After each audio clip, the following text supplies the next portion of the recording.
한국 인터넷 커뮤니티에서는 많은 사람들이 경험담을 공유하곤 하는데 그 중에서 가장 소름 끼치는 공포 썰을 소개해볼게. 이 이야기는 한 대학생인 지훈이 경험한 실화라고 한다. 지훈은 평소 귀신이나 초자연적인 현상에 대해 별로 신경 쓰지 않고 살아왔던 이였다. 하지만 어느 여름 방학 잠시 일하게 된 한 시골 마을 의작은 펜션에서 그가 겪은 일은 그의 인생을 완전히 바꿔놓았다. 지훈은 대학교에서 친구의 소개로 그 펜션에서 일하게 되었다. 여름철 성수기를 맞아 펜션 주인이 아르바이트생을 구한다는 이야기를 듣게 되었고 시골의 풍경도 즐길 겸 일을 하게 된 것이다. 펜션은 산골 안쪽 외딴 곳에 위치해 있었고 주변에는 논과 숲밖에 없는 조용한 곳이었다. 펜션은 비교적 신식 건물이었고 내부는 모던한 느낌이었다. 주인 부부는 아주 친절했고 이웃과도 두루두루 잘 지내고 있어 보였다. 처음 며칠은 별일 없이 평화로웠지만 일이 시작된 지 일주일쯤 되었을 때부터 이상한 일이 벌어지기 시작했다. 어느 날 저녁 지훈이 자려고 누웠을 때였다. 창밖에서 바람소리와 함께 무언가 툭툭 치는 소리가 들리기 시작했다. 문득 창문을 바라보니 푸른색 한복을 입은 여자가 창문 밖에 서서 지훈을 바라보고 있었다. 순간 놀란 지훈은 이성을 잃고 방문을 쳤다. 문을 열고 나와서 보니 밖에는 아무도 없었다.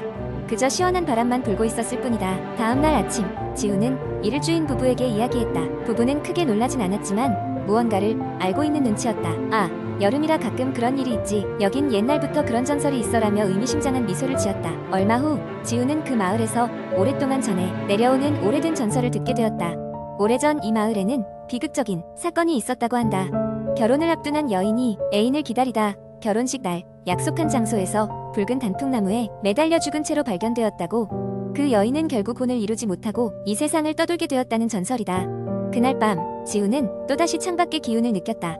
이번에는 발소리가 들렸다. 발소리는 점점 다가오더니 그의 방에 이르러 멈췄다. 당장이라도 방문을 열고 달아나고 싶었지만 몸이 움직이지 않았다. 공포에 질린 지훈은 이불을 뒤집었었지만 문득 누군가 자신의 이름을 부르는 소리가 들렸다.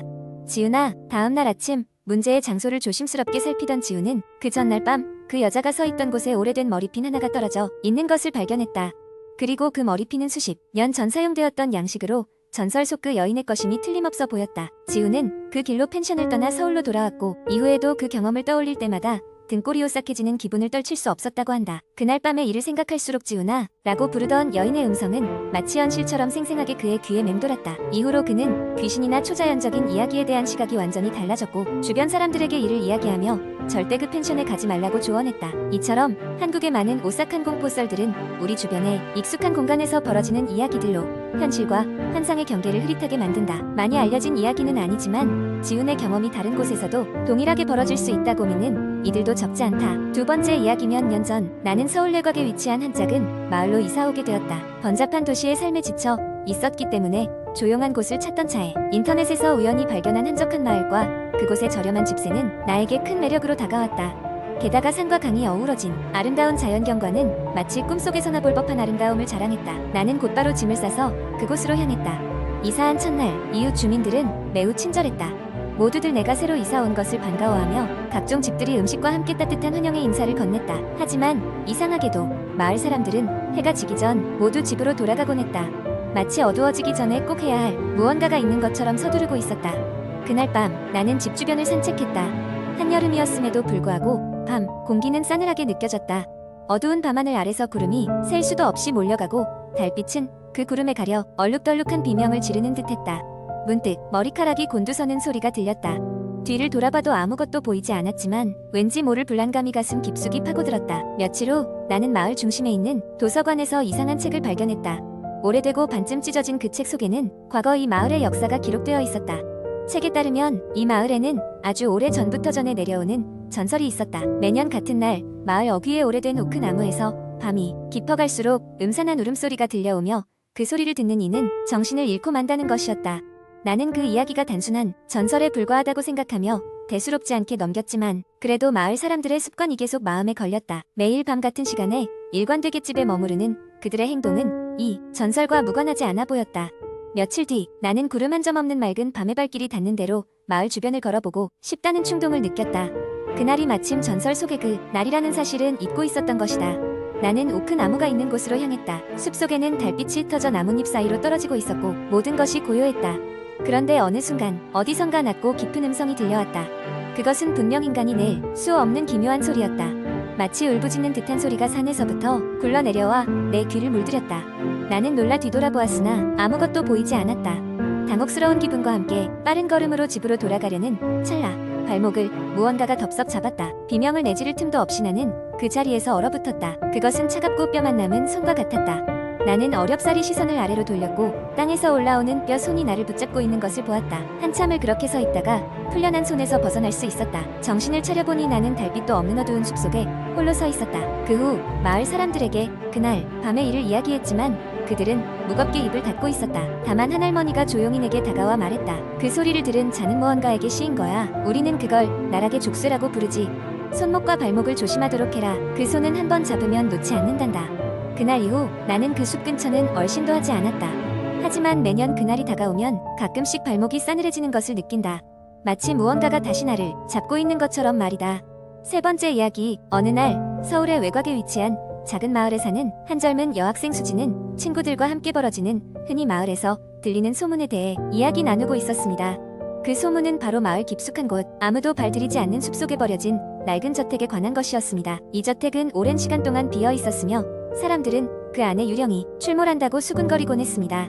마음이 대담한 몇몇 청년들이 과거에 그곳을 탐험해 보려 했으나 두려움에 사로잡혀 곧바로 돌아오곤 했습니다. 저택 안에서 들리는 이상한 소리와 차가운 기운은 마음을 단단히 먹고 들어갔던 사람들조차도 겁에 질리게 만들었다고 합니다. 호기심 많은 수지는 이러한 소문이 단순한 미신인지 직접 확인해보고 싶었습니다. 그녀는 오랫동안 이런 이야기를 들으며 자랐지만 한 번도 눈으로 직접 본 적은 없었습니다. 마침내 수지는 그날 밤 친구 3명과 함께 과감히 저택을 방문하기로 결심했습니다. 늦은 밤 수진과 그녀의 친구들은 손전등과 함께 버려진 저택을 향해 걸음을 내디뎠습니다. 숲은 무섭도록 조용했고 그 간간히 들리는 부엉이 소리마저 오싹한 분위기를 더했습니다. 드디어 저택에 도착했을 때 그곳은 마치 시간이 멈춘 듯 낡아 있었고 벽돌은 세월의 흔적을 고스란히 담고 있었습니다. 친구들 사이에 약간의 두려움이 감돌았지만 그들은 용기를 내어 천천히 문을 열고 안으로 들어갔습니다. 저택 내부는 음산하고 벽지 곳곳이 찢겨져 있었으며 기묘한 냄새가 진동했습니다. 그들이 가장 먼저 주목한 것은 중앙에 놓인 오래된 피아노였습니다. 그것은 먼지가 켜켜이 쌓여 있었고 핸드프린트를 확인할 수 있었습니다. 누군가 최근에 이곳을 방문했다는 뜻이었죠. 그때 갑자기 피아노 건반이 자동으로 눌러지기 시작했습니다. 친구들은 서로의 얼굴을 바라보며 놀라움을 감추지 못했습니다. 그들은 두려움에 떨었지만 뭐가 있는지 알아내고 싶어 피아노 근처로 다가갔습니다. 가까이서 보니 피아노 옆에는 희미하게 불이 켜진 횃불이 놓여 있었고 그 앞에 낡은 펜던트에는 그 누구도 알 수 없는 옛날 초상화가 걸려 있었습니다. 수지는 그 순간 기이한 감각에 사로잡혔습니다. 마치 수백 년 전 과거로 돌아간 것 같은 기분이었습니다. 건반에 손을 대자마자 온 방에 에너지가 흐르기 시작하는 듯 했습니다. 그리고 그곳에서 들리는 소리는 한 아이의 웃음소리로 변화했습니다. 목소리는 저 멀리 어둠 속에서 울려 퍼졌고 희미하게 날 따라와 라는 속삭임으로 변했습니다. 두려움에 빠진 나머지 친구들은 뛰쳐나갈 준비를 했지만 수지는 이 이상한 매력에 사로잡혀 좀 더 들어가 보고 싶은 마음이 들었습니다. 그들의 시선은 자연스레 계단으로 향했고 마치 손짓하듯이 그곳으로 발걸음을 옮겼습니다. 계단을 오르며 그들은 마치 고대의 의식 같은 끔찍한 장면들이 녹슨 액자 속에 담겨 있는 것을 보았습니다. 각 방에는 기묘한 조각상과 함께 글자가 새겨져 있었고 그 글자들이 점차 수진의 의식 속으로 파고들었습니다.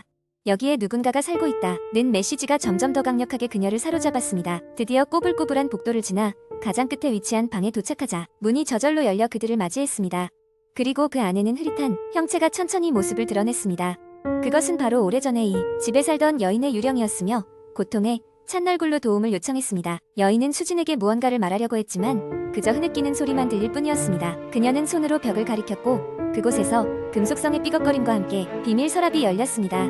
서랍 안에는 낡은 일기장이 들어있었고 그 안에는 이 집안에 얽힌 끔찍한 진실이 기록되어 있었습니다. 그 순간 불현듯 강렬한 바람이 휘몰아치더니 불빛이 꺼져버리고 말았습니다. 친구들은 급히 수진을 부축하여 밖으로 탈출했고 저택은 갑자기 신비로운 안개 속으로 사라졌습니다. 그들은 간신히 그 밤을 빠져나올 수 있었지만 결코 그날의 경험을 잊을 수 없었습니다. 그리고 다음날 아침 수진은 놀랍게도 그 일기장이 자신의 침대 옆에 놓여 있는 것을 발견했습니다. 마치 누군가가 그것을 그들에게 맡긴 듯했습니다. 그 안에 담긴 진실을 마주할 용기가 있을까요? 아니면 그것을 다시 봉인하여 영원히 잊어야 할까요? 이는 누구도 알 수 없는 수진만의 이야기가 될 것입니다.